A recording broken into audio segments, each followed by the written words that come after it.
Hello बच्चों, कैसे हैं आप? आपको याद हो तो हमारी यूनिट नंबर 3 का दूसरा भाग अध्याय 5 चल रहा है, जिसका नाम है चुंबकत्व। तो इसमें हमने पिछले वीडियोस में बहुत सारे टॉपिक डिस्कस किए हैं। आज मैं एक अगला टॉपिक लेकर हाजिर हूं। वो ये है बच्चों, ये एक सीधा चुंबकीय तार है जिसका चुंबकीय आघूर्ण कैपिटल एम है और लंबाई स्मॉल एल है। तो यदि इसे हम अर्धवृत्त के रूप में मोड़ दें तो इस अर्धवृत्तीय चुंबकीय तार का चुंबकीय आघूर्ण कितना होगा, ये अपन को ज्ञात करना है। तो क्वेश्चन आपसे ये पूछा जाएगा कि एक सीधे चुंबकीय तार का चुंबकीय आघूर्ण कैपिटल एम और लंबाई स्मॉल एल है। यदि इसे अर्धवृत्त के रूप में मोड़ दिया जाए तो अर्धवृत्तीय चुंबक का चुंबकीय आघूर्ण ज्ञात कीजिए। क्वेश्चन ये पूछा जाएगा। तो हम देखते हैं इसको कैसे पूरा करेंगे। तो पूरा करें उससे पहले बच्चों एक विशेष बात याद रखिएगा, वो ये है कि चुंबकीय द्विध्रुव आघूर्ण कैपिटल एम का सूत्र होता है m × 2l। बच्चों यहाँ 2l प्रभावकारी लंबाई या यूं कहें कि चुंबक के दोनों ध्रुवों के बीच की दूरी होती है। यहाँ वो दूरी बच्चों l है, तो हम यहाँ इसको l लिख सकते हैं। और इस सूत्र से आप ध्यान से देखें तो हम इससे प्रत्येक ध्रुव की ध्रुव प्रबलता मतलब स्मॉल m का मान ज्ञात कर सकते हैं। कैसे? तो यदि इस स्मॉल m का हम इधर पक्षांतर कर दें, सॉरी स्मॉल l का इधर पक्षांतर कर दें, तो स्मॉल m बराबर आएगा कैपिटल M और बटे क्या हो जाएगा L। और इस तरीके से हम प्रत्येक ध्रुव की ध्रुव प्रबलता ज्ञात कर सकते हैं। अब पहले तो हम ये डिस्कस करेंगे बच्चों कि इस चुंबकीय तार को यदि अर्धवृत्त के रूप में मोड़ दिया जाए तो चुंबकीय आघूर्ण में परिवर्तन होगा भी कि नहीं होगा, कि कैपिटल M है कैपिटल M ही रहेगा। तो बच्चों हम ये जानते हैं कि चुंबक का जो चुंबकीय आघूर्ण या चुंबकीय द्विध्रुव आघूर्ण होता है वो दो बातों पर निर्भर करता है। एक ध्रुवों की ध्रुव प्रबलता, आप देखेंगे बच्चों दोनों ही केस में ध्रुवों की ध्रुव प्रबलताओं में कोई परिवर्तन नहीं है। और दूसरा प्रभावकारी लंबाई। तो यदि प्रभावकारी लंबाई में परिवर्तन हुआ तो डेफिनेट चुंबकीय आघूर्ण में भी क्या होगा, परिवर्तन होगा। हम जरा यहाँ डिस्कस करें कि प्रभावकारी लंबाई में परिवर्तन हुआ या नहीं हुआ। तो आप ध्यान से देखिएगा, जब ये चुंबकीय तार बिल्कुल सीधा है तो दोनों ध्रुवों के बीच की दूरी L है, तो ये प्रभावकारी लंबाई है। लेकिन बच्चों जब हम इसको अर्धवृत्त के रूप में मोड़ देंगे और यदि उस अर्धवृत्त की त्रिज्या स्मॉल r है, तो आप ध्यान से देखिएगा, अब एक ध्रुव यहां पर है और एक ध्रुव यहां पर है और इनके बीच की ये जो दूरी है ये r + r कितनी हो गई, 2r। तो क्लियर है बच्चों कि प्रभावकारी लंबाई बदली है तो डेफिनेट चुंबकीय आघूर्ण भी बदलेगा और हमें वो चुंबकीय आघूर्ण ज्ञात करना है। ठीक है, तो प्रश्नानुसार यदि सीधे चुंबकीय तार का चुंबकीय आघूर्ण कैपिटल M और लंबाई स्मॉल l हो तो प्रत्येक ध्रुव की ध्रुव प्रबलता स्मॉल m बराबर क्या होगा बच्चों, कैपिटल M और बटे क्या हो जाएगा L। इसे हमने डाल दिया समीकरण 1।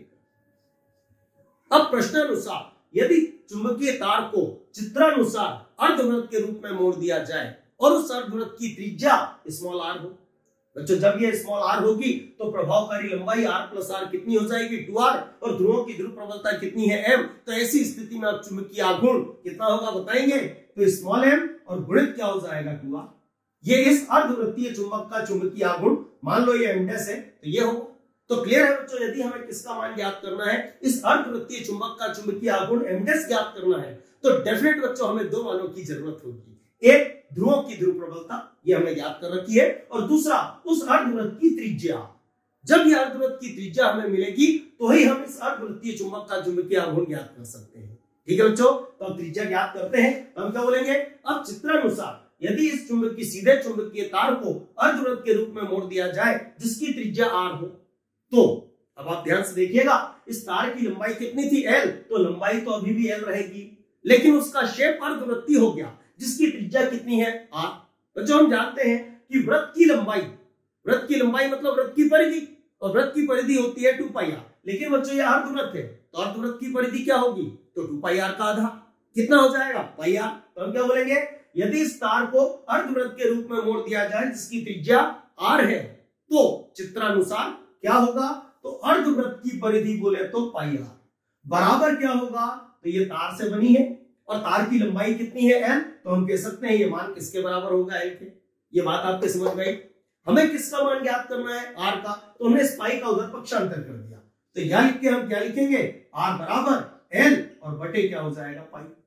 ठीक है बच्चों, अब चूंकि त्रिज्या हमारे पास है, ध्रुवों की ध्रुव प्रबलता हमारे पास है, तो डेफिनेटली हम इस अर्धवृत्तीय चुंबक का चुंबकीय आघूर्ण ज्ञात कर सकते हैं। तो हम क्या लिखेंगे, अतः अर्धवृत्तीय चुंबकीय तार का चुंबकीय आघूर्ण m' मान लेते हैं उसको, बराबर क्या होता है बच्चों, तो चुंबकीय आघूर्ण बराबर होता है ध्रुव प्रबलता गुणित प्रभावकारी लंबाई। तो ध्रुव प्रबलता कितनी हो गई m गुणित प्रभावकारी लंबाई बोले तो दोनों ध्रुवों के बीच की दूरी जो कि r प्लस r कितनी है 2r। तो यहां रख देते हैं 2r, मान रखते हैं बच्चों। इसमें ध्यान से देखिएगा ये क्या लिखा है m का मान समीकरण 1 में दिया हुआ है तो उस मान को यहां रखें तो क्या लिखेंगे कैपिटल M बटे क्या हो जाएगा l, गुणित में क्या लिखा 2, इंटू में ये क्या है r।